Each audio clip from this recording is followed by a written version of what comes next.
Hello friends, welcome back to my channel. तो आज के इस वीडियो में आप लोग से कुछ ऐसे इंटरव्यू से रिलेटेड इंपॉर्टेंट क्वेश्चन पे हम लोग डिस्कशन करेंगे जो कि आपको इंटरव्यू में या फिर आपके एग्जाम्स में पूछे जा सकते हैं। तो चलिए वीडियो को स्टार्ट करते हैं, वीडियो में अंत तक जुड़े रहिए। तो पहला क्वेश्चन हमारा है, इसमें अब हम लोग इधर उधर की बातें नहीं करेंगे क्योंकि बहुत सारे क्वेश्चन मैंने पहले इंटरव्यू वाले वीडियो में अपलोड कर रखे हैं। तो उन सारे क्वेश्चन के अलावा जो बचे हुए क्वेश्चन है वो मैं इस वीडियो में डिस्कशन करने वाली हूँ। तो आपसे एक क्वेश्चन है जो कि इंटरव्यू में पूछा जा सकता है, जो इंटरव्यू होगा उसमें।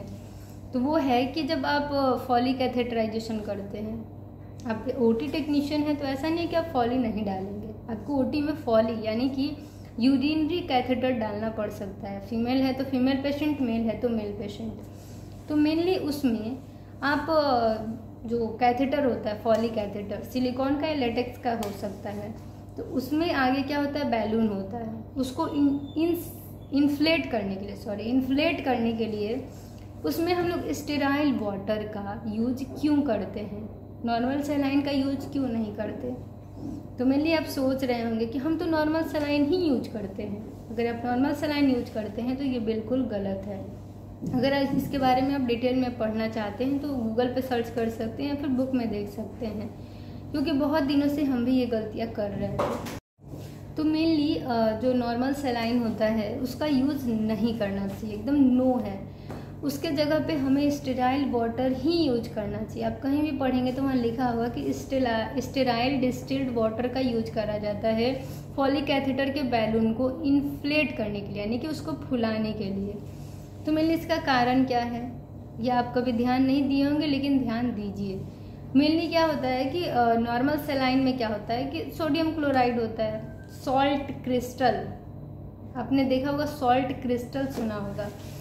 तो क्या होता है मेनली कि अगर आप नॉर्मल सलाइन डालते हैं और वो फॉलिक कैथेटर जिसका जो बैलून है वो अपने नॉर्मल सलाइन डाल के फुला रखा है, वो क्या करेगा कि 2 से 3 दिन में ही, बहुत कम समय में ही जो सोडियम क्लोराइड है वो क्रिस्टल फॉर्म करने लगेगा। उसके जो क्रिस्टल हैं वो जो आपका यूरिनरी कैथेटर था उसकी जो ओपनिंग थी, छोटा सा होल होता है, उसको वो ब्लॉक कर देगा। क्योंकि जैसे नमक देखा है ना आपने, उसी की तरह क्रिस्टल के रूप में वो आएगा और वहाँ पे इकट्ठा होते जाएगा, और वो जो छोटा सा होल था जिसके थ्रू यूरिन पास हो रहा था वो ब्लॉक हो जाएगा। तो इसी ब्लॉकेज को प्रिवेंट करने के लिए नॉर्मल डिस्टिल्ड वाटर का यूज, स्टेराइल वाटर का यूज करा जाता है। स्टेराइल वाटर यानी डिस्टिल्ड वाटर का यूज ही करा जाता है। अगर ब्लॉकेज हो जाएगा तो यूरिन पास नहीं होगा तो सोचिए कितना खतरनाक कंडीशन होगा। तो ये चीज़ें आपको ध्यान रखनी है, और इंटरव्यू में इससे रिलेटेड क्वेश्चन हो सकता है। मेरे से भी किसी मेरे सीनियर ने ये क्वेश्चन करा था, क्योंकि मैंने भी पहले इस पर उतना ध्यान नहीं दिया था, माइंड नहीं करा था, लेकिन ये सारी चीज़ें ध्यान देने लायक है। अब नेक्स्ट हमारा है, एक और क्वेश्चन करा था उन्होंने कि तो है कि अगर आप फॉलिक कैथेटराइजेशन कर रहे होते हैं तो आपने जेली का यूज करा होगा। लॉक्स 2% जेली आपको याद होगा, लिग्नोकेन जो जेली आता है, मेनली वो लोकल एनेस्थेटिक है। मेनली आपको उससे थोड़ा दर्द कम होगा, अगर मरीज को वो देंगे तो दर्द भी कम होगा, और ल्यूब्रिकेशन के लिए यानी आसानी से फॉलिक कैथेटर अंदर चला जाएगा। लेकिन एक उसके लिए बात ध्यान में रखनी होती है, वो क्या है, तो जब भी आप जेली डाल रहे होते हैं मेल के बॉडी में, मेनली पेनिस में, जब भी आप यूरेथ्रा में डाल रहे होते हैं तो आपको वो बहुत ही जेंटली, यानी कि जब आप वो जो है लिग्नोकेन जेली वो बहुत प्रेशर से आप डाल देते हैं, तो उससे क्या होता है कि मेनली तो वैसे करना नहीं चाहिए, एकदम स्लोली उसको डालना है जेली को। ठीक है, फीमेल में भी अगर आप कैथेटराइजेशन कर रहे हैं तो जेली के साथ आपको जेंटली अंदर पुश करना है। ठीक है, कोई भी जल्दबाजी नहीं करनी है कि अचानक से डाल दिए फॉलिक कैथेटर, तो ये सारी गलतियां नहीं करनी है। इससे क्या होगा कि अंदर जो लेयर है बहुत ही सेंसिटिव होती है, सॉफ्ट होती है, वो जो म्यूकस है उसमें मतलब कि क्या हो सकता है, वो इंजर्ड हो सकती है, वो जो है वहाँ पे इंजरी हो सकती है। ठीक है, वो फट सकता है वहाँ पे। तो ये सारी चीज़ें आपको ध्यान रखनी है, और इसी के कारण आपने ध्यान दिया होगा कि जब भी आप पेशाब की नली यानी फॉलिक कैथेटर डालते हैं तो कभी कभी पेशेंट ब्लीड कर जाता है। वो इसीलिए क्योंकि उनकी म्यूकस जो अंदर की लेयर्स हैं बहुत ही सॉफ्ट और सेंसिटिव होती है, उसमें टीयर हो जाता है, उसमें इंजरी हो जाती है। तो ये सारी चीज़ें आपको ध्यान रखनी है, क्योंकि ये बहुत थिक होता है। चलिए आपने देखा होगा, ठीक है, अचानक से आप इसको प्रेशर से भेज रहे हैं, तो वो जो सेंसिटिव लेयर है उस पर तो उसको धक्का लगा, टीयर हो गया, ठीक है, और इंजरी हो जाएगा, ब्लीड कर जाएगा पेशेंट। तो ये सारी चीज़ें आपको ध्यान में रखनी है। तो ये जो 2 बातें मैंने बताई है वो आपको याद ही रखना है। और मेनली है कि आपको ये भी याद रखना है कि कोई भी पेशेंट हॉस्पिटल में आता है, हॉस्पिटल नहीं सॉरी ओटी में, हॉस्पिटल में तो आता है तो आप ओटी से हैं तो उससे ज़्यादा लेना देना नहीं है, मेनली ओटी का ध्यान देना है।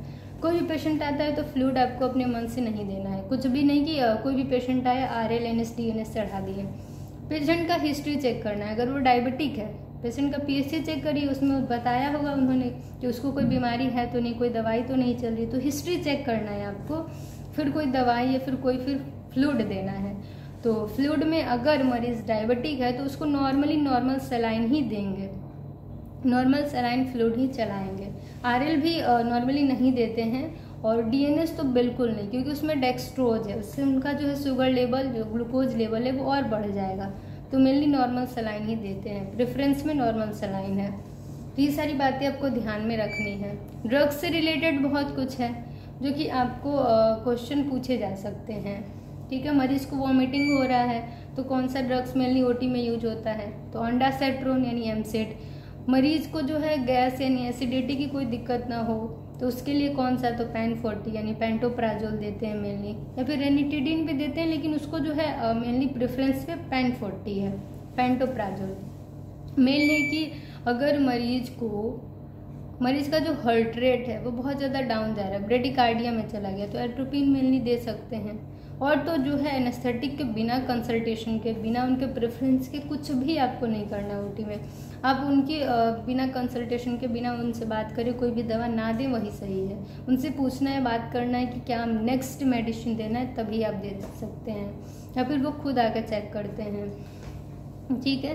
तो ये सारी चीज़ें हैं, ये सारे क्वेश्चन हैं जो कि आपके इंटरव्यू में पूछे जा सकते हैं, जो कि ध्यान देने लायक भी हैं। तो हमने एनेस्थीसिया से रिलेटेड क्वेश्चन मेनली जो है वो कंप्लीट कर रखे हैं, उससे जनरली वही सारे क्वेश्चन करे जाते हैं। अब है कि कॉटरी मशीन से कुछ क्वेश्चन करे जा सकते हैं, जिसके बारे में हम लोग अभी डिस्कस कर लेते हैं। तो कॉटरी मशीन है, उसके बिना तो कोई सर्जरी हो ही नहीं सकती, क्योंकि उसकी नीड जो है ही, क्योंकि अगर आप थोड़ा सा छोटा सिस्ट भी निकलवाएंगे उसके लिए भी कॉटरी मशीन की ज़रूरत होगी, उसी से तो कट और कोगुलेट कर देंगे आप आसानी से।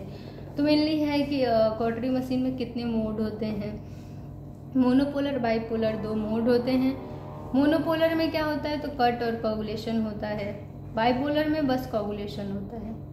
मोनोपोलर में कॉटरी प्लेट लगाना ज़रूरी है या नहीं, तो मोनोपोलर में कॉटरी प्लेट यानी जो कॉटरी पैड है, जो कि मेनली काफ मसल में या फिर जहाँ मसल्स ज़्यादा हैं थाई में या फिर बटक में लगा सकते हैं, ठीक है।